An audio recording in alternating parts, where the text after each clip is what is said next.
Good evening and tonight, viewers.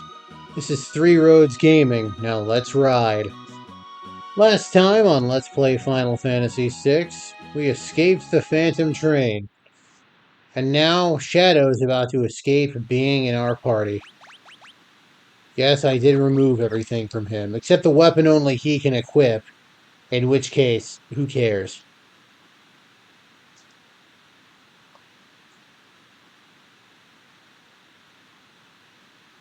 And we go through the Veldt, and yeah, Shadow's gonna leave.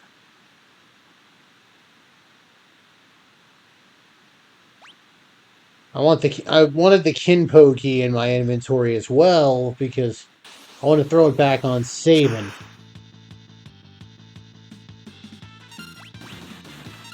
So these Ophiuchus fish, they have 10 HP, they're very easy to take down. And it's not the number of them you take down, it's how long it takes you to take them down. Because once 30 seconds have passed and you defeat the Ophiuchus fish, or the last one of them, we'll meet a boss. So if you really want to fight the minimum number of fish, maybe it's a full minute, I don't know. If you want to fight the minimum number of fish, just leave one on screen, wait however long, and then just kill it then. But they drop potions pretty regularly, so I want to fight as many as I can. Because what else am I going to do? Buy potions? Alright, this here's our boss, Rizipus. He can be pretty threatening. But I can also be pretty threatening right back.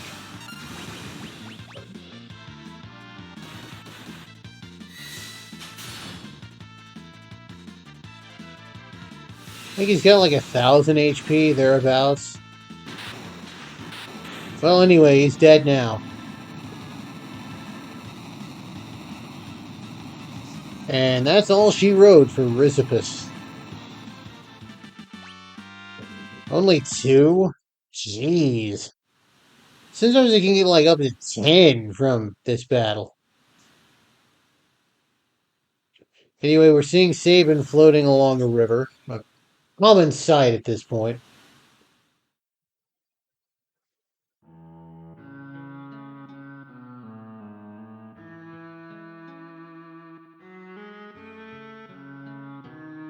And here is a feral child. There have been numerous feral children throughout history. Caspar Hauser was a pretty well-known one. Jeannie in San Francisco is also very... I think Jeannie is still alive, actually. She's in her 60s or 70s, but last I checked, because I was curious, she is still alive.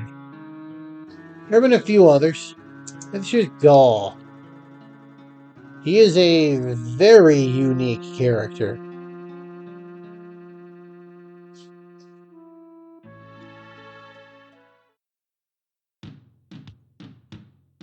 Anyway, it's because of Jeannie in San Francisco why we know about the critical language acquisition period. Basically, there's a point at which a person kind of has to learn the basic foundations of speaking language, or else it's too late.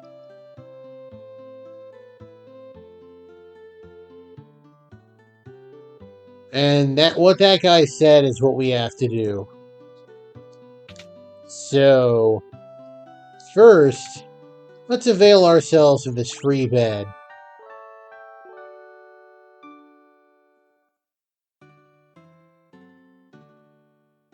I like a nice free bed.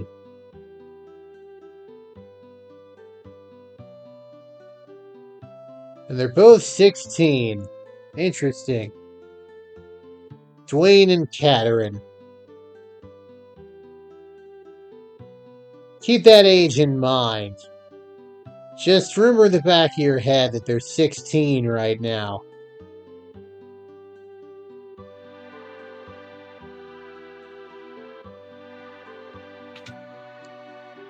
So this here is the house of a side quest guy.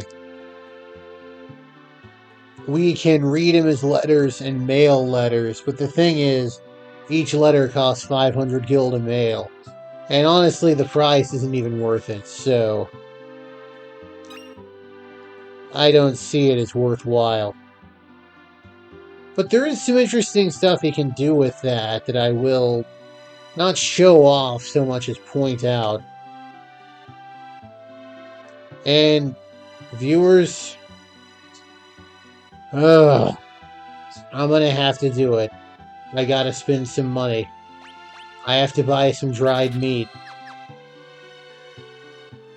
It restores 150 HP, and even if an ally is technically undead, it'll still heal them. Yeah, let's talk to this guy. So, oh, I meant to hit yes. Oh well. So if you're doing that mailman side quest, there are two ways to cause enough time to pass for the next letter to arrive. And one of them is to stay at the inn, and the other one is to do this. Talk to this guy. I prefer just staying at the inn. It's far quicker. And if you got the cash money to invest in sending all those letters, I believe there's 5, another 100 or so gil a popping and a kill ya. Anyway, now that we've checked out the town, let's save. And let's get us into a fight.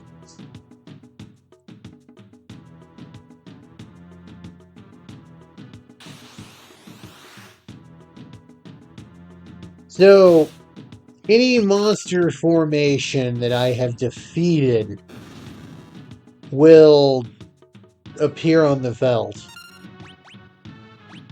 And Gaul will occasionally appear. If you don't have the dried meat yet, just hit him and he'll go away. But since we have it, we got a cutscene, baby.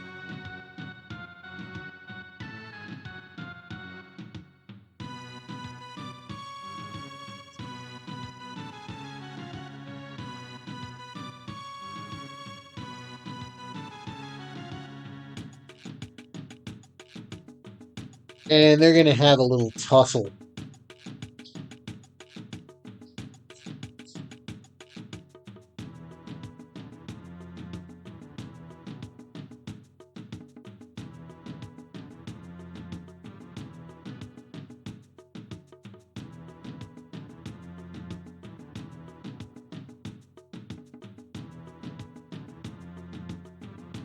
I love this. This is just fun.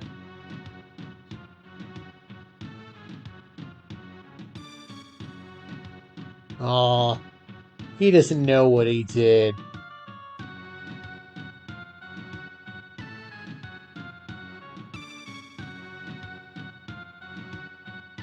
I like water under the bridge as a response to someone apologizing. I'm not fond of the, oh, it's not a big deal, because I'm like, well, it was a big enough deal to me for me to apologize. Water under the bridge means it was important, but you've forgiven them over it. I like it.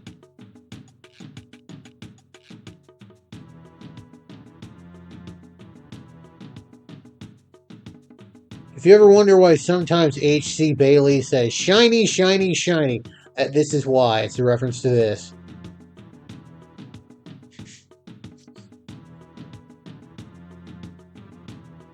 I mean, he does try to steal things.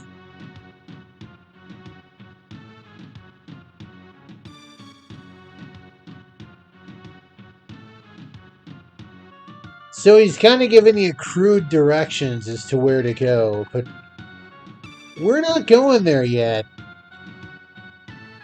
I'm gonna do some stuff.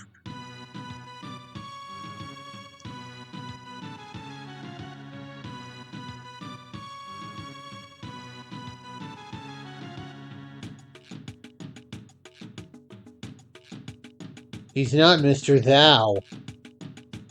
Anyway, we're about to have ourselves a little tutorial. This here's an imp, or Kappa as it's known in Japan. He doesn't let us skip the tutorial either.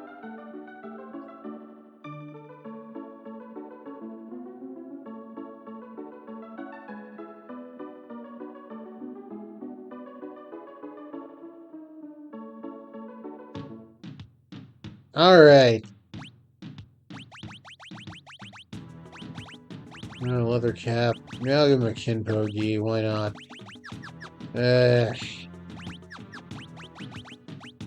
I guess he has some defense at least. Alright, so let's get into a fight. We're at, don't care about that. So go on to pre-existing list of rages. I'll use Magitech armor. So, rage works like this. Each monster that Gaul can rage has a physical attack and a special ability. Sometimes the special ability is a spell, sometimes it's unique to that monster. You can look up a guide or just experiment for yourself. He has a 50-50 chance, as far as I know, of using it, and if he uses a spell, and it can be multi-targeted, he's got a 50-50 chance of multi-targeting. And when he becomes the monster, he becomes that monster. If it flies, he gains float. If it has Inherent Protect, he gains Inherent Protect. If it absorbs fire, he absorbs fire. And that's Rage in a nutshell.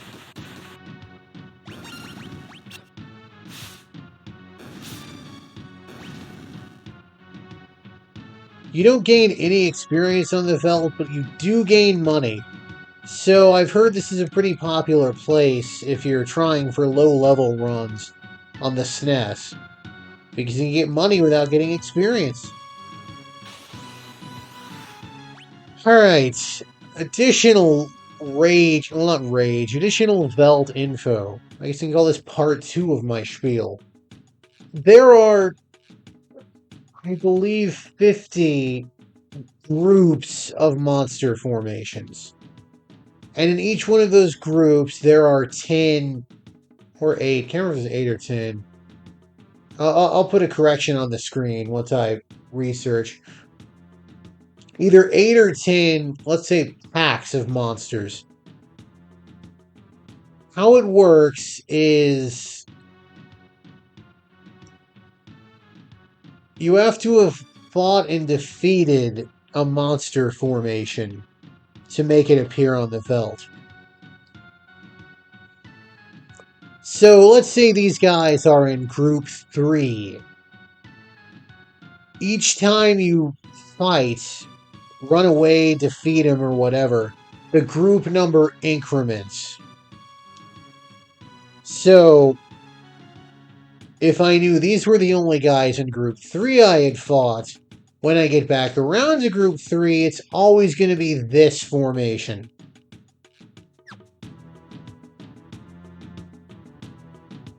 So if you want to, you can really save scum and game the system.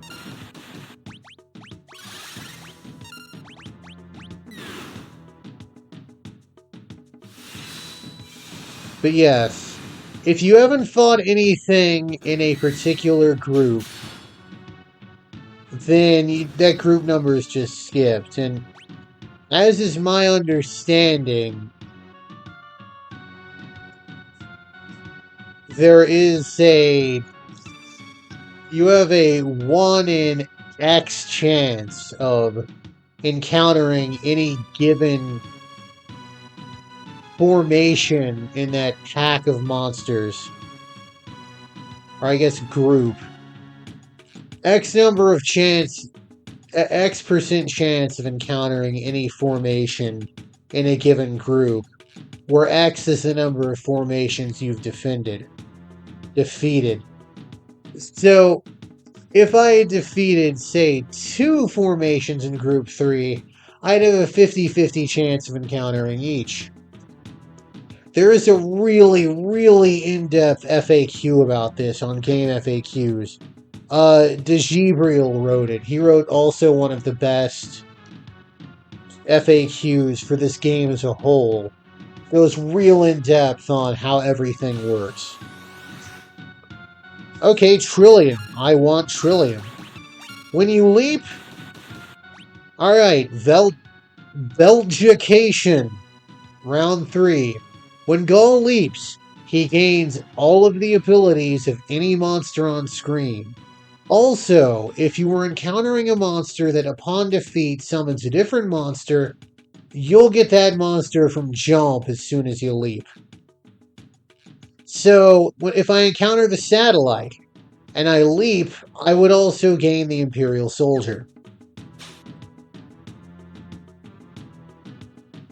And then there's going to be one more round of Veltgication.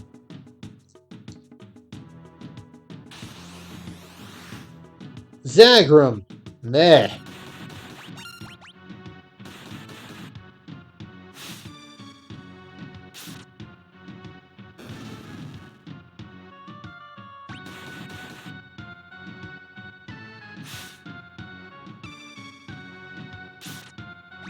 Alright, let's see if Gaul comes back. He's back.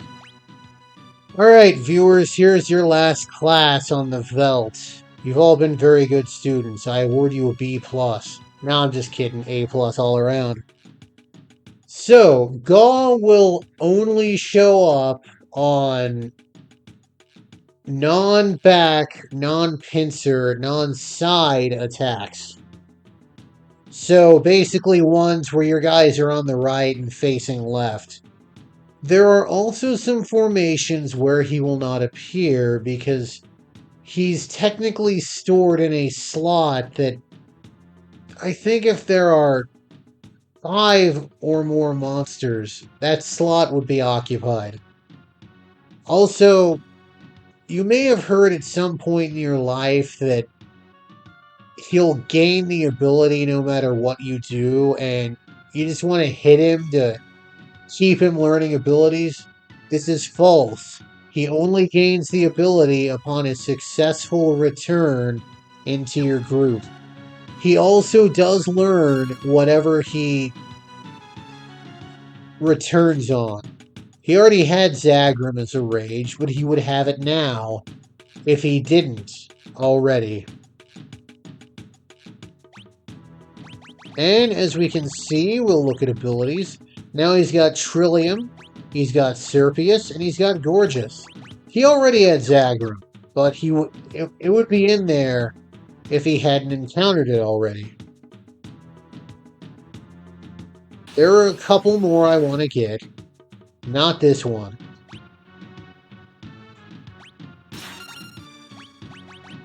Let's put Trillium to use. It uses Bio. Now, the upside of the Pixel Remaster version is that you can tell what he's going to be doing based on his sprite. If he's doing the magic casting sprite, then you know he's going to cast a spell if that monster's special ability is a spell. Okay, Stray Cat. If you get any rage in the game, get this one. You want Gaul to learn Stray Cat.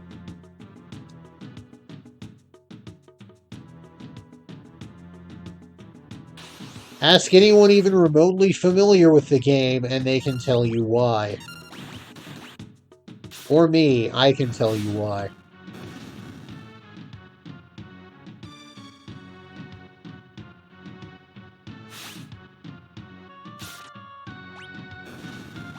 Alright. Thankfully, in this version, he's pretty good about coming back if there is a chance for him to come back. In the SNES version, it's kind of a dice roll. Anyway, yeah, he'll rejoin us.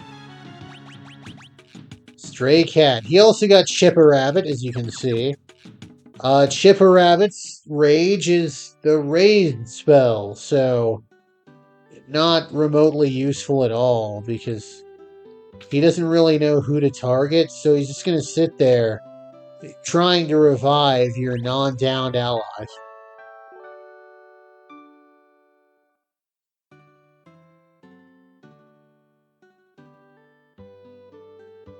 Anyway, I'm going to do some Veldt grinding because there's some stuff I want to get, and there are some other rages I'd like to learn. So this has been Three Roads Gaming. I sure am glad the road brought you here, and I hope it brings you back my way soon. Have a good one, everybody.